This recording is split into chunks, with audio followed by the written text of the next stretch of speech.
Welcome back. We're live, pal. Double G here with Andrew Zarian. What is going on, my friend? What's going on? It's another week. Another week in Yeah. this wacky world of pro wrestling.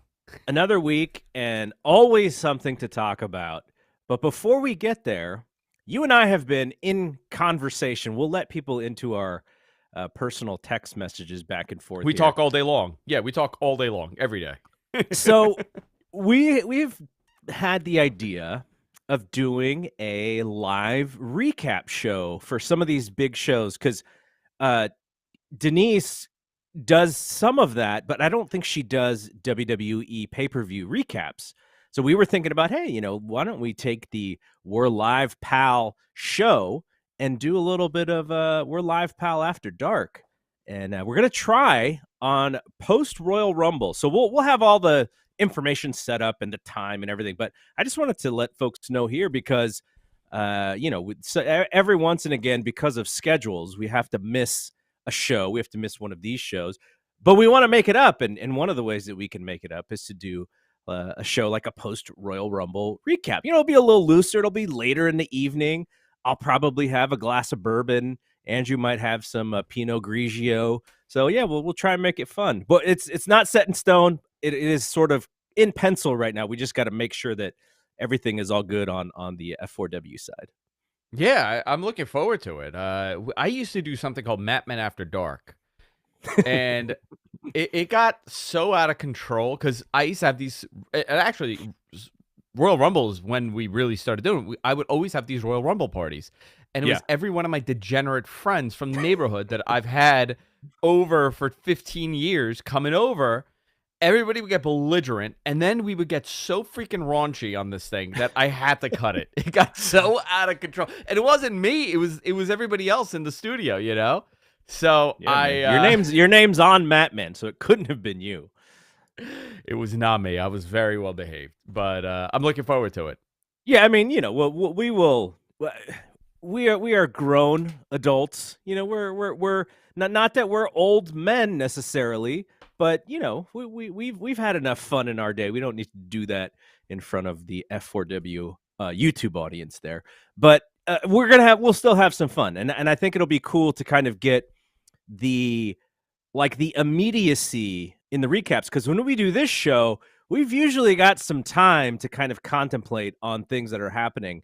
But when you do a live recap, it's just sort of like what's on your mind. And so we'll have a lot of fun with it. Garrett, I'm going to tell you, it's going to be a lot of people watching us when Dwayne wins that Rumble. That's a nice little segue there. Did you see Dwayne's comments on CNBC earlier today? No, I think what it was today. About the XFL? They were asking him about WWE and his thoughts on the sale, and he just mentioned that whoever does take it over has to have a ton of passion for the actual product and the industry. And so then they asked him about Vince, like, would you bring Vince? If someone would buy it, do you think keeping Vince is a good idea? And he's like, yeah, that's a great point, because that's where the passion is, right? No one is more passionate about this stuff than Vince. But it was interesting. And his name has not been really floated, other than from us. Like, we've talked about it. Like, what if The Rock got a group of investors together and sort of became the head, the face of the whole thing? But that it was interesting that they asked him that question. I would have thought that they would have said, hey, have people, have you thought about purchasing this thing? But I guess they didn't ask him that. That kind of brings me to, I'm thinking about, like, how do you incorporate Dwayne in this? And regardless of who buys it or who doesn't, how is he not a committed ambassador for the brand? You know what I mean? Like, he has such reach with that younger, male demo that they desperately his social are media to get is back. nuts. Yeah. His social media is all, alpha male driven 18 to 40 something year old men that follow it. How is he not an ambassador for the, I know, listen, he'll forever be connected to the brand, but how is he not part of promotion and excitement for the growth of this brand? I've always wondered why. Like, what is it, a financial thing? Is it a time thing? Because if you're trying to appeal to a key demo And you're trying to do it with a Logan Paul, and they're paying him this money. You can't do anything with Dwayne. It's an interesting question. I've always found Vince and Rock's relationship to be kind of interesting because this is something that we probably need to ask Dave about. But if I was reading the tea leaves correctly from some of those old observers from like post Dwayne leaving the company, it always seemed like Vince thought that Dwayne was not going to succeed in Hollywood and would eventually just be back in wrestling. Like there was that nobody time else where did. Well, there was that time where Vince let the contract lapse. Remember, like Rock's contract had completely lapsed, and I think Rock was pretty upset about that. That nobody even tried to talk to him about it or whatever. Is this the infamous Jim Ross forgot the Rock's contract is ending story? Whatever that is story that what it but is? I mean, I don't know. I don't. Maybe that's the excuse that they gave. But the other thing is that Vince didn't really like some of the choices that The Rock was making in Hollywood. Remember when he did the Get Shorty sequel? Get Shorty, Be Cool? Was it Be Cool or something like that? And I think he played. It was a gay dude he played on the show. Yeah, he played a gay person, and I think he like cut a lot of weight. Like, he got super skinny at some point, and like there was discussion that he and Vince didn't really agree on what his career should be, and maybe Vince was right because then Rock just became the giant human that he is today and went back into action and stuff. So, but the interesting thing to me is, not saying Rock is interested in doing this or whatever, but what if he fronts the company? Then he doesn't need Vince necessarily, right? Because with The Rock comes like a specific goodwill. And then if you bring Vince in, there's a specific bad will. And it doesn't seem like that would necessarily vibe with who The Rock believes what The Rock brand should be all about. Now, going back to your question about why he's never been, I always just sort of felt like there was a little bit of like, Vince is in charge and The Rock isn't. And thus, he doesn't want the one superstar that they created who is currently bigger than the entire company to be a part of it. That's just what I assume. This is nothing that I know about. No one has told me who's had conversations about it, but just sort of like, again, over the years, reading the Observer, reading the tea leaves, seeing the things that have happened, I'm sure they have a solid relationship, but it always seemed like this sort of alpha male kind of headbutting thing. And it's always intrigued me.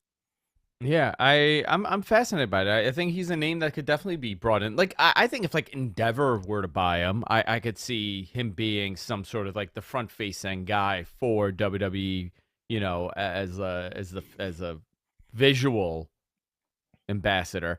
I can't ever see him wanting to run the thing. You got to be a maniac to want to do that. Yeah. He would. And Vince is one of them.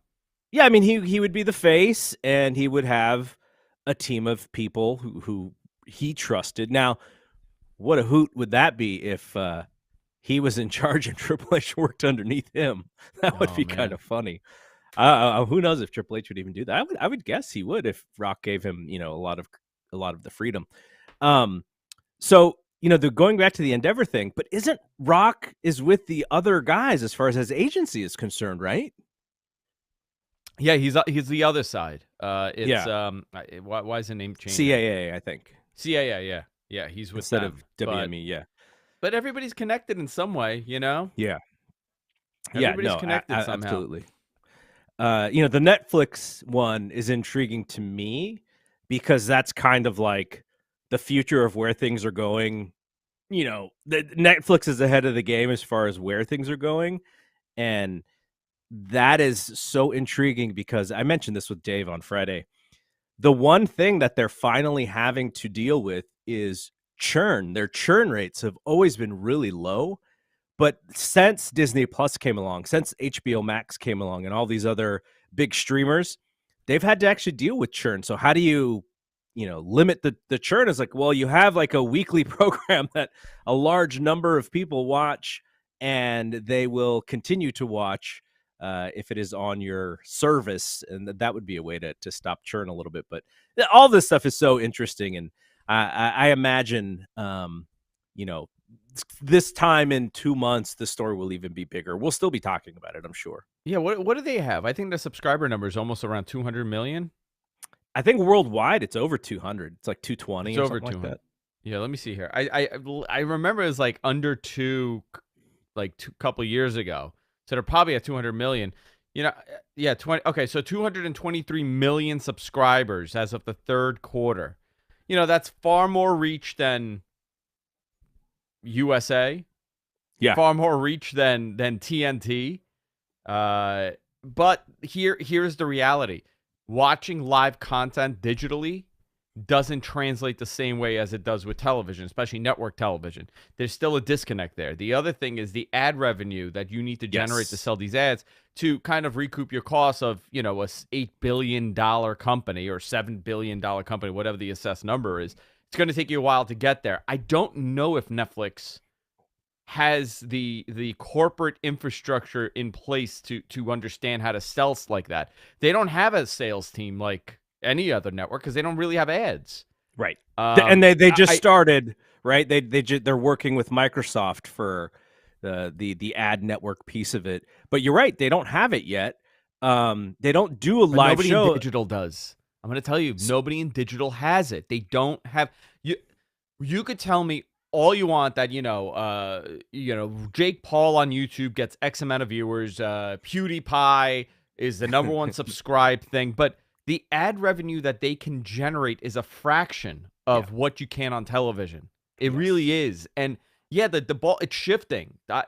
You know, if you go back 5 years from today and you go back to this, you're probably going to say Andrew's wrong here. Well, no, Andrew's right for the time being. It's an evolution more than anything else. And we're not there yet. I lived in the digital space, in digital ad sales, and for almost, I'm approaching 2 freaking decades of this. Yeah, which is insane. I have heard the argument for years, and I've always been on the same pace. We're not going to be there until cable has essentially fallen apart totally. Yes, and it's going to force all these people to view content. The other thing is viewing content digitally. Your mind is not used to watching long-form content like that, especially if it's live content. So you need to retrain the audience as to watching a 3-hour program on a streaming platform. People's attention goes away quickly. Listen, this argument also exists for cable, but cable at least has the legacy viewership and the legacy infrastructure put in place to sell ads, which Netflix doesn't at this point. Yeah, I'm not against digital. No. You're absolutely right. You're in the reality of this whole situation.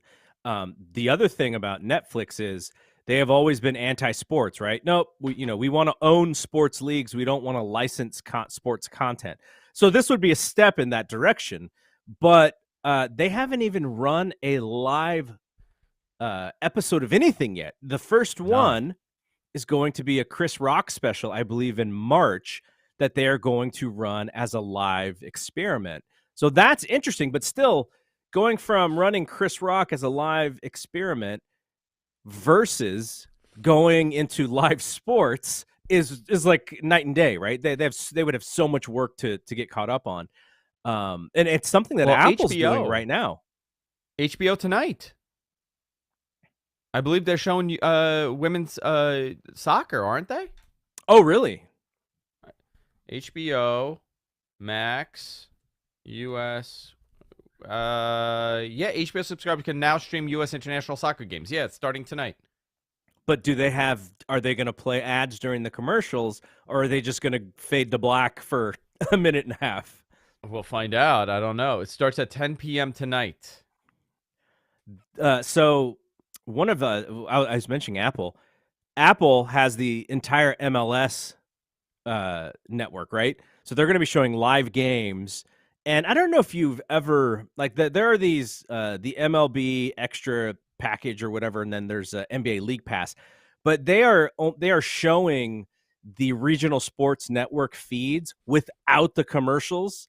So, like, if you're watching an NBA game of a team that is not in your local market, let's say you want to watch the Knicks and the Raptors, and you are a subscriber to NBA League Pass, when they go to commercial, it's like some random stuff, and there's they say, obviously there's no commercials because you're paying a subscription, but there's also nothing to do for the minute and a half or 2 minutes while they are in commercial. So it's like this weird, you're watching like something from the Twilight Zone during the commercial, and it's kind of a funky experience. But MLS with Apple, I think they're going to have to figure out how to create the ad network like we're talking about, because they have the whole package. There will be games. I forget if it's ESPN or whatever, but they have literally like every single game. They're hiring all these announcing crews.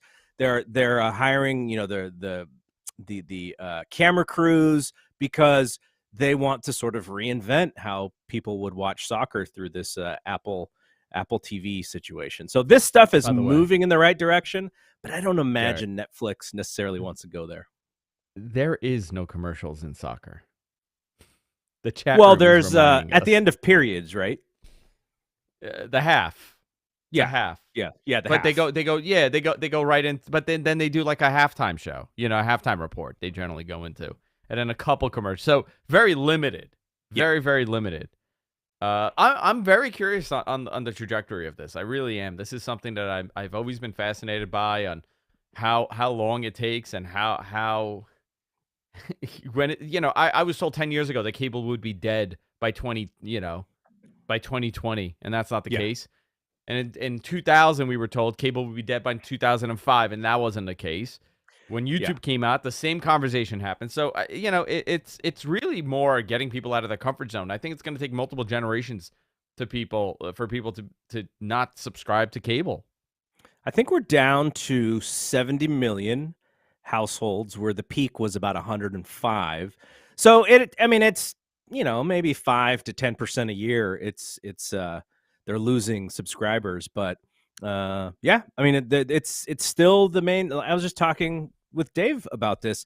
The NFL, when they re-upped their rights, they went for 11 years. So for the next 11 years, as we're talking about Netflix and all these things, in 2034, the NFL is going to be on NBC, ESPN, CBS, Fox. It's just, so fast forward 11 years, we're still going to be watching NFL the same way that we've currently been watching it. Yeah. Very cool stuff, though. All right. What do you know about the communications guy at WWE, Adam Hopkins, leaving the company? That came out this morning. I saw Sean had a tweet about it, and I've heard nothing but sadness from the people who do the stuff that we do, and because he seemed like he was really the communication and the liaison to talent for everybody who's doing stuff like us. Yeah, Adam was there for a long time. Adam Hopkins, he was there for a long time. He had multiple jobs. I think almost 25 years he was with the company. And a lot of people attribute the openness of WWE over the last, I want to say, 10 years in communication, especially with media, especially with this kind of media, pro wrestling media. They attribute it to him kind of opening that door a little bit. I could tell you from the time that I started podcasting to now, it's a very different relationship WWE has with media. They're far more open to talk to you and to kind of, even if it's not the answer that you're looking for from them, they're still open to kind of giving you their version of the story, which I think it's fantastic. And it's much like how the NFL operates and the NBA operates. There's still a lot of closed doors in that companies, but when it comes to communicating with media, but they had improved tremendously. I'm hoping that they continue down that path of openness, but Adam was there for a long time, and I don't know if this was a surprise. I don't know if he had planned on leaving. I know how good he was at his job and how much he enjoyed it, so I don't know what the exact reason is, but a lot of people, I saw a lot of people, but Denise was posting about it. I said something about it. But it seems like he was let go, but it wasn't I can't imagine it's a positive that they let him go. I'm very curious why, because he was very good at his job.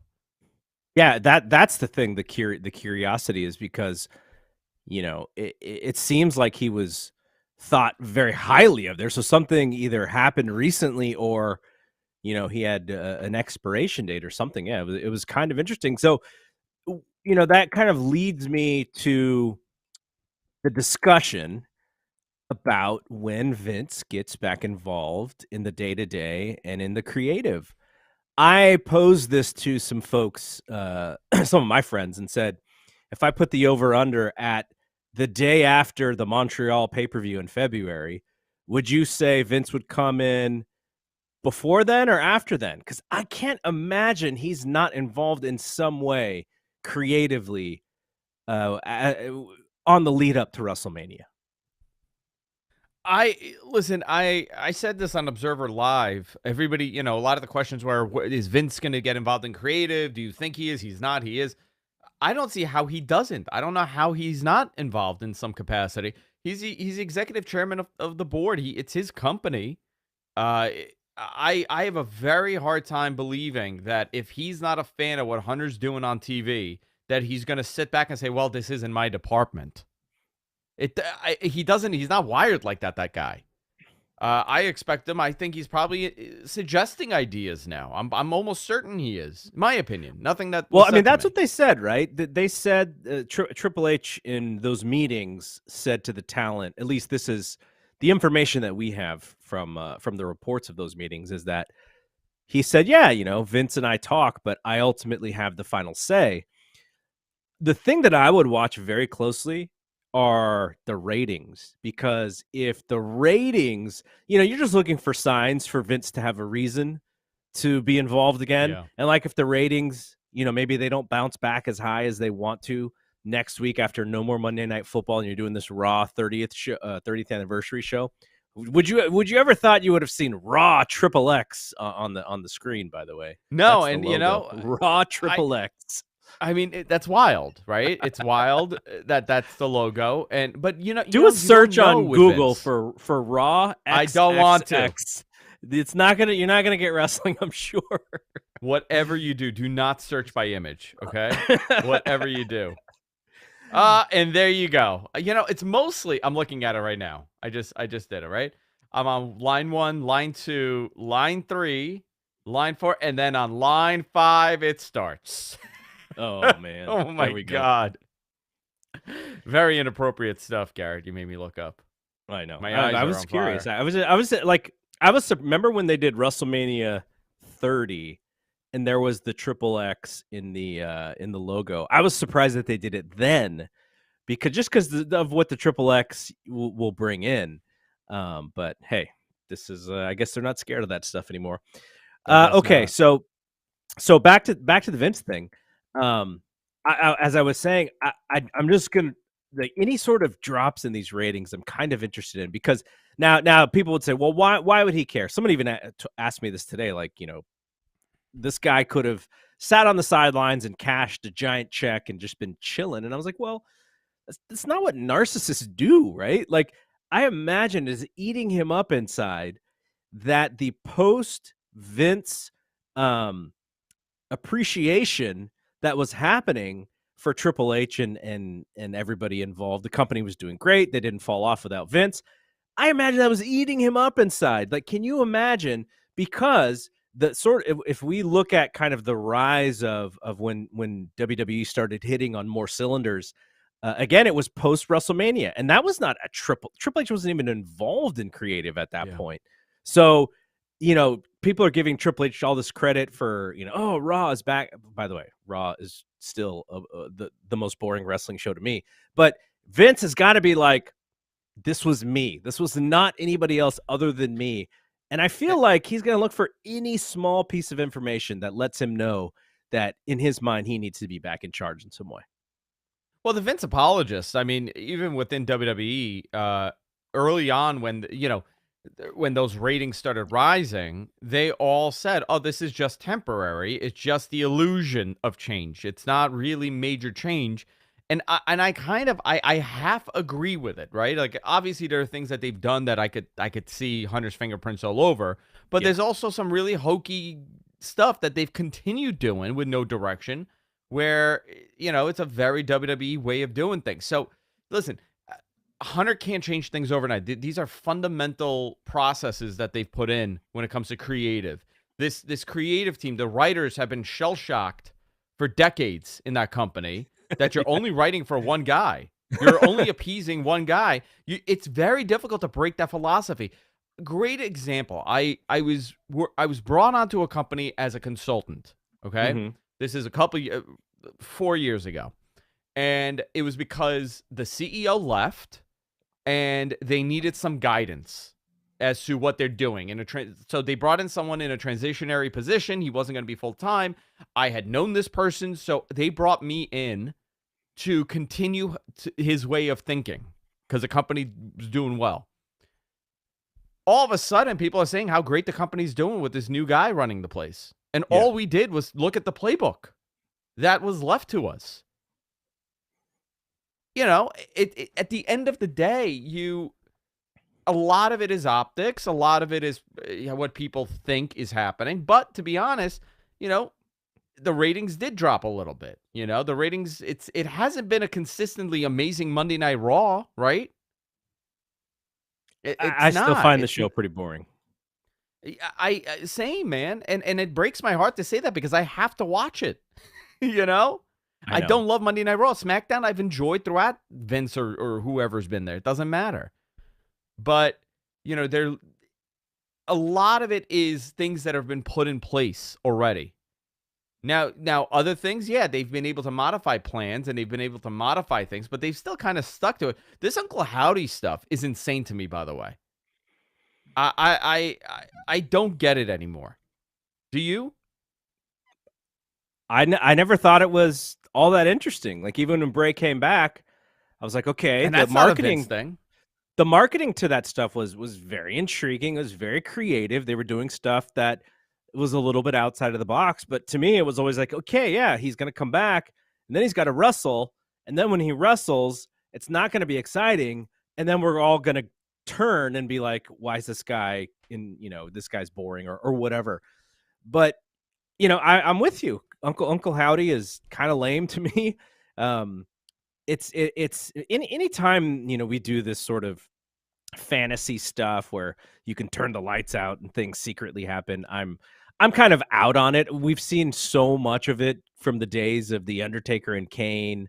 Every time like House of Black, every time the lights go out, I'm just like, come on, like let's do Sabu! something else here. I'm just waiting for him. Just one hand in the thing. But I'll give you another thing as far as, writing for TV goes. It's sometimes it's beyond like writing the best show that you can. Sometimes it's the marketing department and the sales team and the merchandising team get together and they say, wow, listen, we had such success with those Bray Wyatt masks and those Alexa Bliss dolls. We need to continue this. So what are we going to come up with that's intriguing, that's in the same lane as those things? Oh, you know what? What if we had another mask to sell? I think that's a great idea. Well, how about like a spooky mask, and we could call him Uncle Howdy, and we could sell the hat, and we could sell the mask, and we could sell the cape, and what a great Halloween outfit, right? These are all conversations that dictate what happens on TV. Oh, sure, for sure, absolutely, 100%. Mattel plays a big part in this, so it's not so much Vince having to book the best wrestling or Hunter booking the best wrestling for you as the viewer. It's, okay, what can we put on TV so we could sell also for revenue? Mm-hmm. And that's where it gets muddied because you're going to have some really crappy ideas. That the shark cage match that they did a couple years ago, that was a Mattel deal. That was to sell merch, and I'm willing to bet that the War Games that they brought into, Hunter finally got it, but they probably sold it with, hey, listen, we could sell this as a toy. A double ring set with 2 cages, we could sell this thing for $120. Yeah. Yeah, for sure. It is that decision. It is that marketing side that you very much understand, whereas fans, who are trying to get back into the wrestling piece are just like not interested. But there's a give and take. They are a multiple billion-dollar company, not because of what happens inside of the ring necessarily. It's everything that Vince wanted to create, right? The pomp and circumstance and the music and the being able to sell T-shirts and all that stuff. That's why they're, and they could sell that to a TV network and to say, hey, put this product on and you're going to give us all this money for it. some of it is in the in-ring. I'm not saying pro wrestling is not pro wrestling, but a lot of it is just the the things that are sort of outside of the ring that make this stuff popular. Yeah, absolutely. Listen, when I started off in my bizarre field of whatever the hell I do, I, one of my mentors told me something amazing. He said, the way that I always think is you need 17 different avenues for revenue, Mhm. right? 17 different avenues. So what are the 17 different avenues you have? Obviously every company is different, but these are all things that come into play. Your Where does TV the show number is one 17 avenue. come from, by the way? I have no idea, and I swear to God, I honestly, I don't know why he said that, but it's engraved in me. Yeah. Like Yeah. I use that daily in my meetings, in my pitches, everything. I always say you need 17 different avenues. And it can't just be Twitter, Facebook, Instagram, right? Like if you're talking a social media avenue. No, social media is its own avenue. Sure. So come up with more avenues. I think it was more like a thinking exercise that he threw, but you know what? He would bust our chops, and we all had more than 17 different avenues for Yeah. for revenue. This is how these guys think. They're not thinking for TV all the time. They're thinking about every other thing, and that's why we're the last 2 weeks everybody's talking about a sale and nothing about TV. Yeah, You totally. know? And the timing of it, right? Because they're going to want to sell before those TV rights are, or at least before you're negotiating that stuff, especially if you sell to a media company. Because if you're a media company and WWE sells the rights to a different media company, then you don't want to buy it, right? Because now for the next 4 years, you're licensing content from one of your competitors. So the timing of this whole Yeah. thing is super interesting too. All right, let's fast forward a little bit here. Royal Rumble is not for another almost 2 weeks, and like we said, we're going to try and do that live show after on this channel. Cody Rhodes is back, and he's going to be on that show. Easy Money says, yeah, he should probably win the Royal Rumble. This tells the story. He even did the tweet, said finish the story or something like that. And this is a nice, perfect story for the Cody Rhodes, who came re-debuted at WrestleMania last year. Very popular, kind of an almost now, because of the CM Punk thing, like an underreported loss for AEW. But definitely hurt them a bit. And do you think that this story is going to be as easy to tell as I think it should be? Or are there going to be some hurdles along the way? And maybe Cody doesn't win the Rumble, but I can't imagine a better winner than Cody for a shot at WrestleMania. Well, I think a lot. It yeah, yeah. I tend to say this every year where they kind of book themselves in a little corner here with how they get themselves out, and they get themselves out every time, and I'm surprised happily. Right now, you have one guy that has both title belts. They've unified him in some capacity. You've essentially told the story that he is unbeatable. He's demolishing everybody one by one. Whoever beats him has to really beat him. It can't just be this half-ass thing, because you got to make another guy. They had that opportunity with Drew McIntyre and Brock Lesnar, but the pandemic happened and it really screwed him up. I feel terrible, and I say this on Matman all the time, but there was nothing he could do. So now they have another opportunity to redo this. Is Cody the guy? I think it should be. I think you need a babyface that's likable. He's that all-American hero in WWE's eyes. Yeah, this is right out of their playbook. Why not? But what happens with The Rock? What happens with both titles? Do you come up with a scenario where you split the titles in some capacity? And now it's not Cody and Roman, and it's Cody and someone else that gets the title off of him. There's these different avenues they could go down. I don't know if it's going to be Cody beating Roman for the title. And how do you even do that if he's facing The Rock? I don't agree with Roman working 2 nights. Mm-hmm. Because that weakens him and it weakens the win on the other person. Mm-hmm. So Yeah, I agree with you. I mean, maybe a scenario would be you split the title somehow. He goes off to face The Rock, holding one title. The other title's now vacant. Cody could have a match with somebody else, but then did it really mean anything for Cody to win the title? How do you see this playing out? I mean, No, I this mean, is I fun see to it. fantasy book, but Yeah, I see it exactly the way that you say. If he doesn't beat Roman, then it doesn't work as well as him beating Roman. I think that should be the goal, right? If you want to anoint Cody as the next guy, he's got to beat Roman. He can't just beat Seth again. He can't just beat Brock Lesnar. It's got to be Roman because that's the guy. That's who you've been building this entire thing for. Um, you want to hear my WWE trauma booking of this? Like the trauma that it's caused on my brain over the years of being a Okay. WWE fan? I got it for you, okay? Go ahead. They have a match, Elimination Chamber, okay? It's Elimination Chamber. Roman's in Elimination Chamber. He loses. And Paul Heyman comes out and says, no, you don't win both titles. It was only one on the line. Look at the contract. Yeah. And then Vince Russo bros all over my booking, right? That's how it works. It could definitely be something like that. I mean, Can you imagine that is what they do? It's cheap, but it's an out. And yeah, I would just love to see. And again, this is why, sort of like you, why I don't trust in what should be the natural story. It just doesn't seem like they will do something so predictable, even if it may make the most business sense. Now, I guess we'll have this. We'll probably know at least soon if The Rock is going to be involved, and just the way that he hasn't really said anything about it.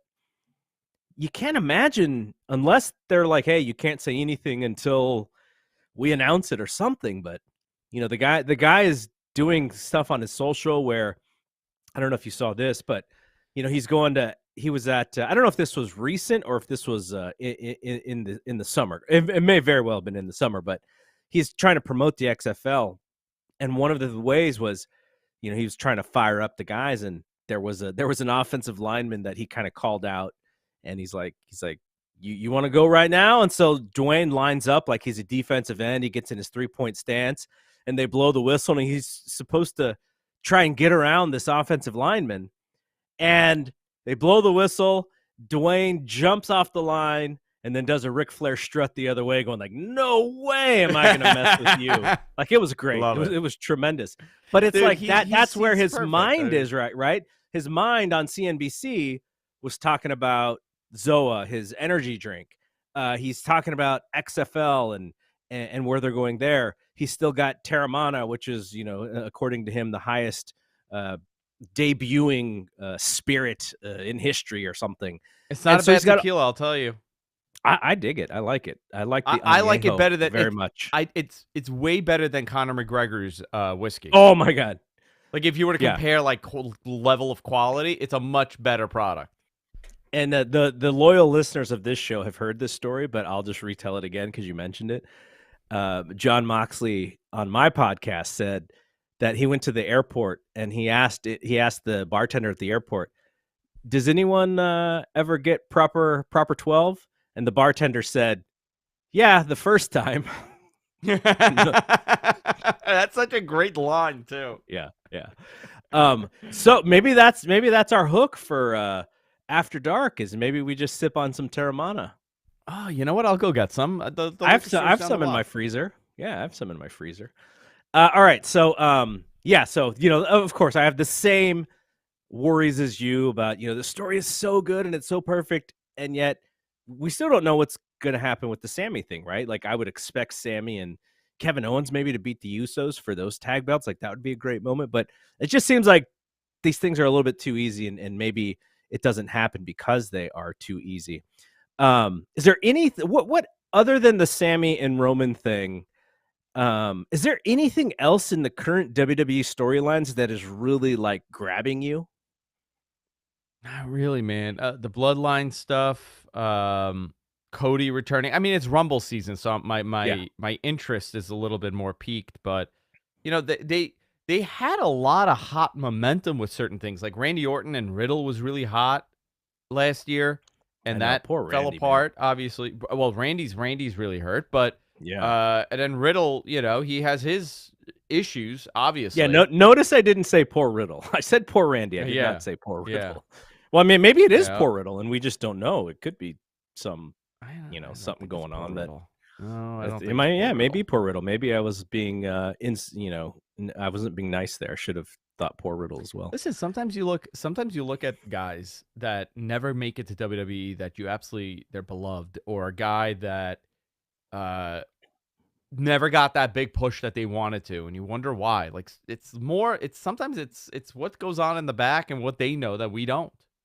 And Riddle Yeah, might be one of those examples, uh, I don't think they have buyer's remorse, but it has caused them a lot of headache. yeah, absolutely.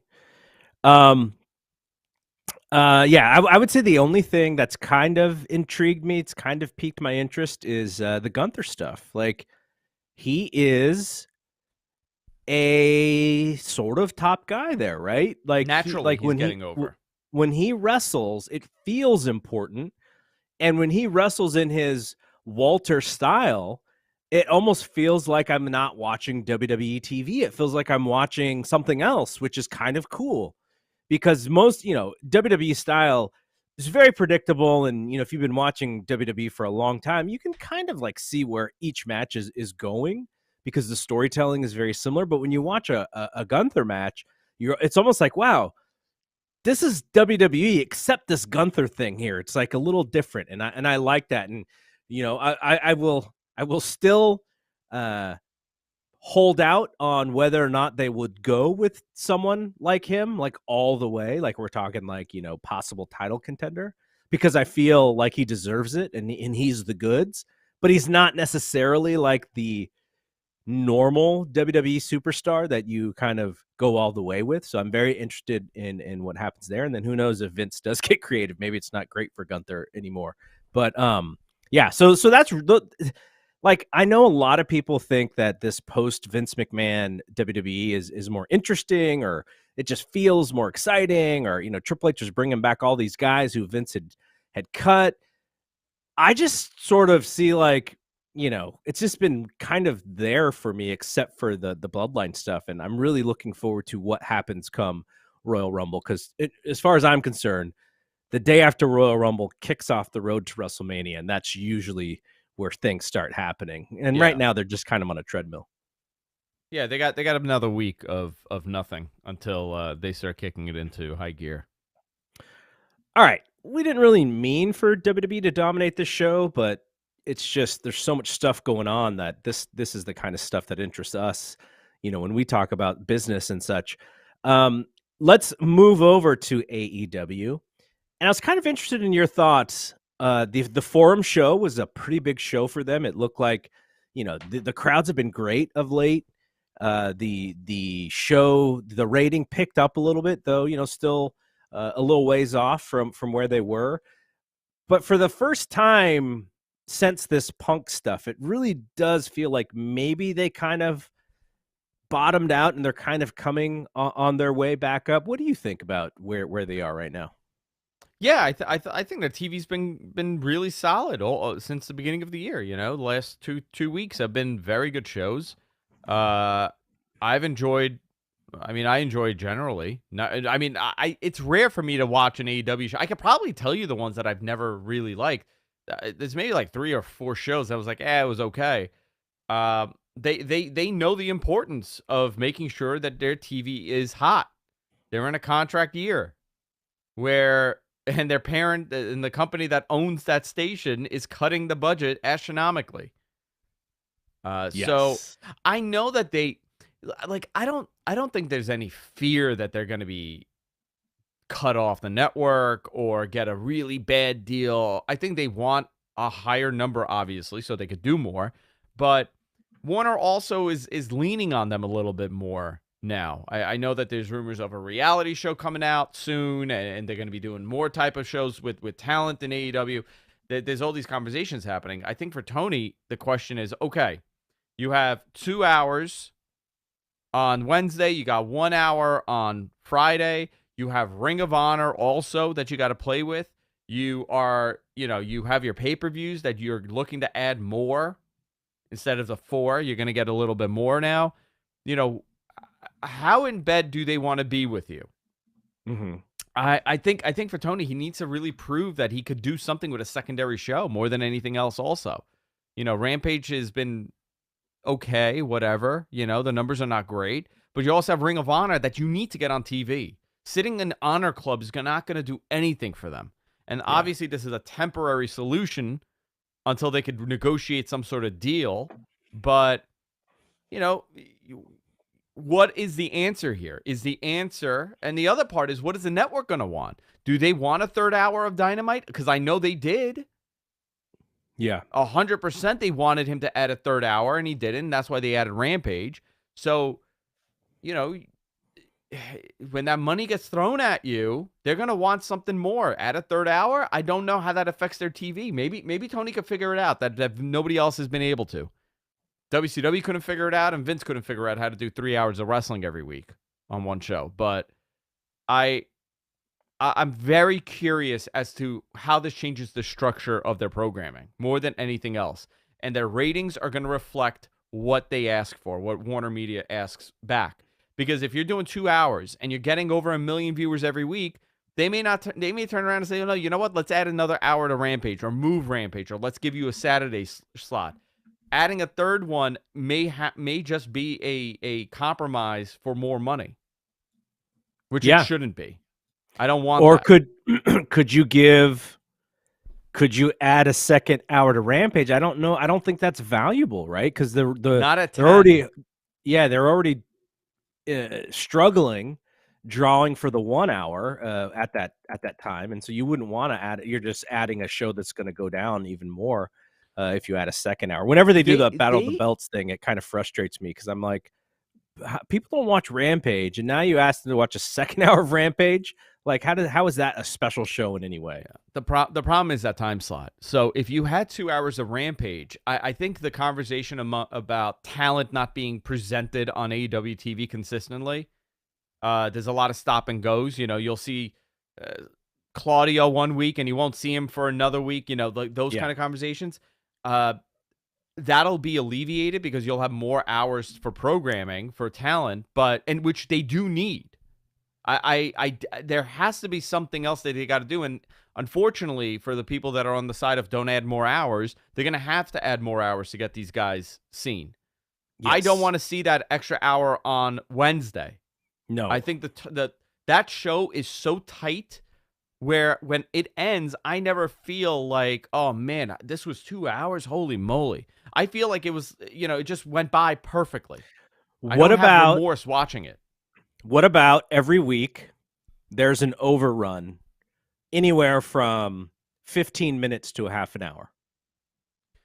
Yeah, I mean, that would be interesting. You could do something cool like that. Or I don't know. I've heard so many different pitches.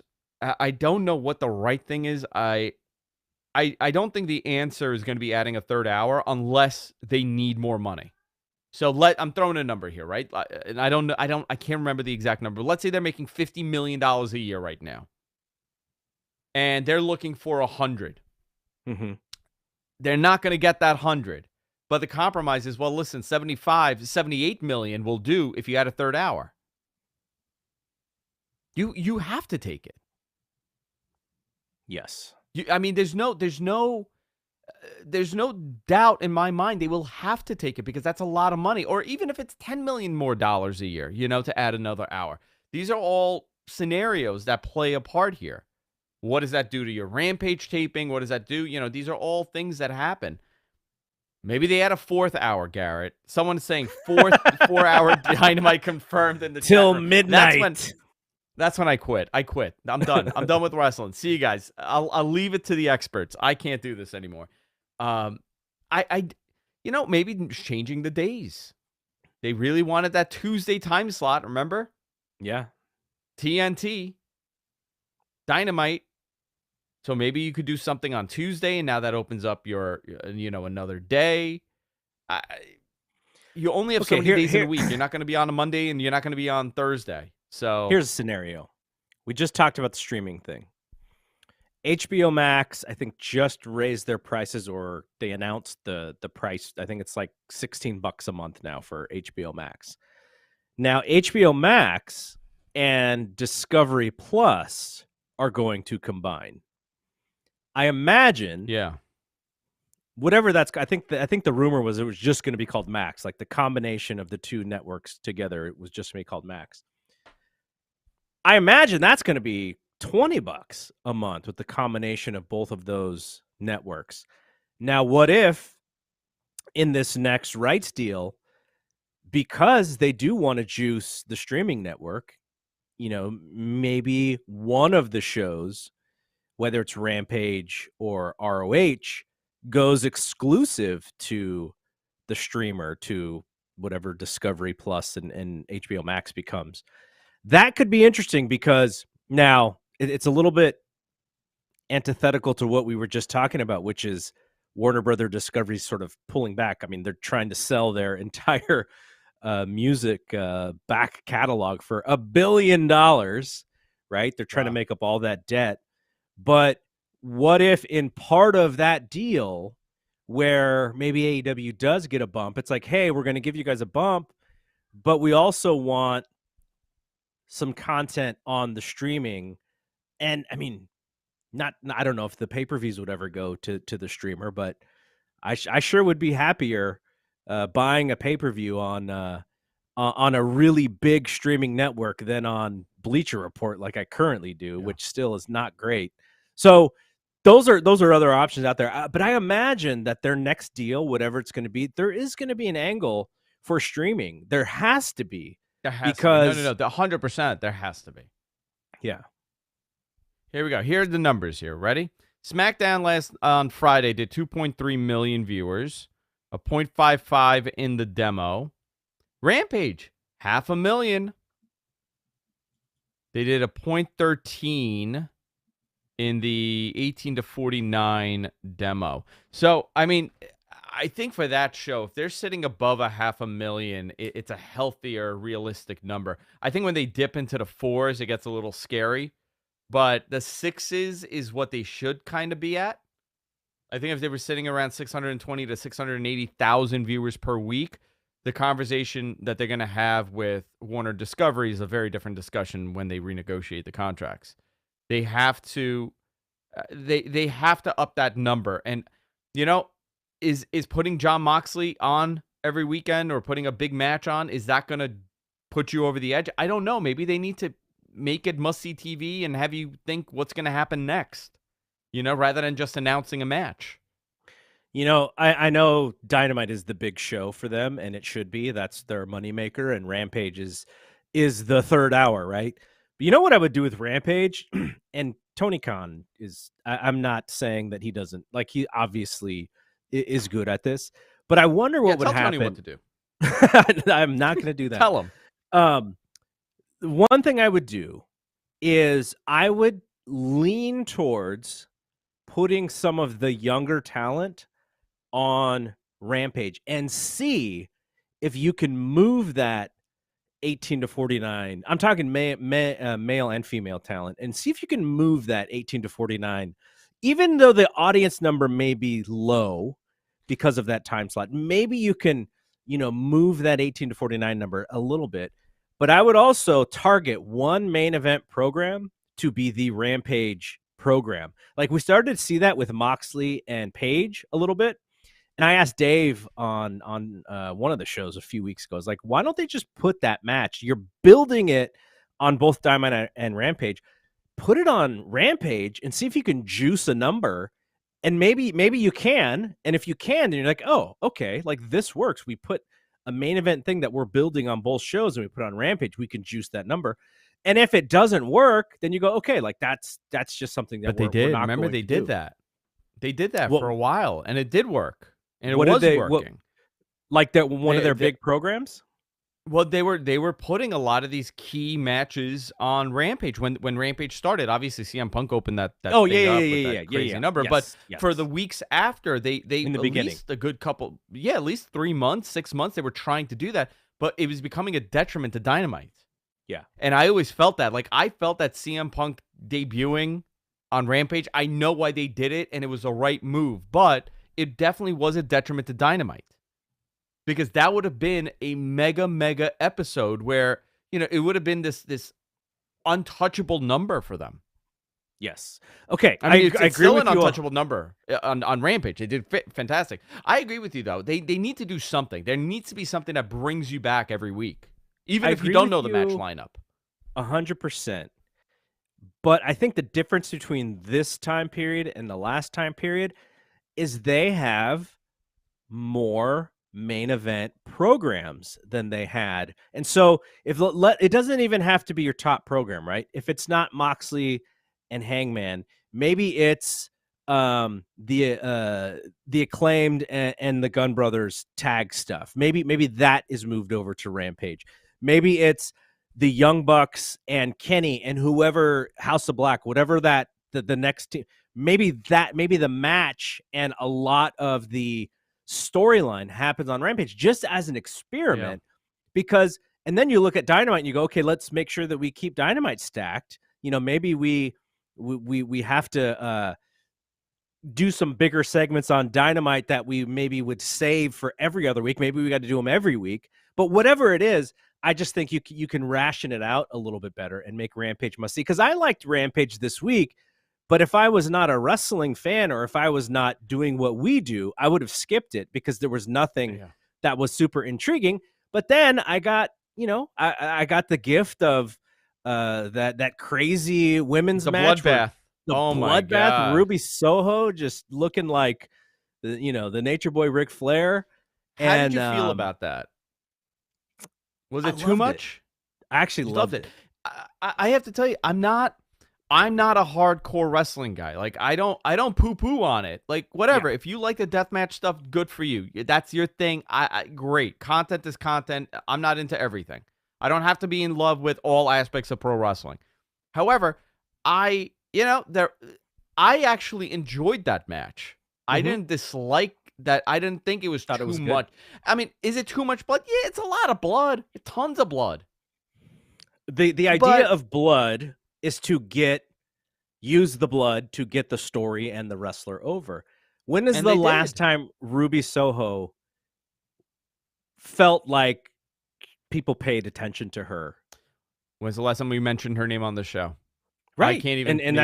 That's it's a little bit of smoke and mirrors, but smoke and mirrors is everything in wrestling sometimes, right? Like, Daniel Bryan and Takeshita, like, that's the in-ring, but that's not often the case. You don't often get that kind of stuff. And so the match was solid. The Anna Jay thing was a little frustrating because poor Willow put her up in that power bomb and she couldn't see, and she overshot it, and that was scary. But when Ruby with that, like, that was something to see and to check out. And for the guys who were like, no, we don't want to see the women wrestlers, in despair, like come on, like like, who are you saving here? This is about equality here. Like, let's make sure that I was away this weekend. I wasn't around this weekend, but was it that it was too much blood, or was that they don't like that the women are bleeding? You know what? I have been able to correctly make sure that my Twitter does not have a lot of that on it, so I didn't see it, but I could see what my friends were sort of replying to, and it sure seemed like it was like, these women bleeding, it's not cool, and X, Y, and Z. So, like, I don't want to see it every week. I don't want to see dudes bleeding every week either. I don't want to see it because I think it should be used to tell the story. It shouldn't be used as like a chair shot, like how chair shots were used 20 years ago. It's always the follow-up now, right? This is one of the bigger complaints about Tony Khan's booking, which is, okay, you got something. Now what's the follow-up? It's got to be better than what we just saw in order for Ruby to continue to, to get stuff off of it. Hey, this was a pretty crazy show. I literally wrote down like 2 things and we just went. Like, I looked at my notes once this entire show to make sure I stayed on the 2 topics that I wrote down. So this is when you know that we're kind of humming with this conversation, where I don't even have to barely look at notes. But unfortunately, we got to run because Lance is coming on. Lance and Brian. Lance is coming on. Yeah. And he's I gotta message Lance. It's 5:00. We gotta go. We gotta go. We gotta go. All right. We'll be back next week. And I think we'll have a guest next week to preview the Royal Rumble. I won't spoil that yet. But yeah. So for Andrew, I'm Double G. We'll see you when we see you. Peace out.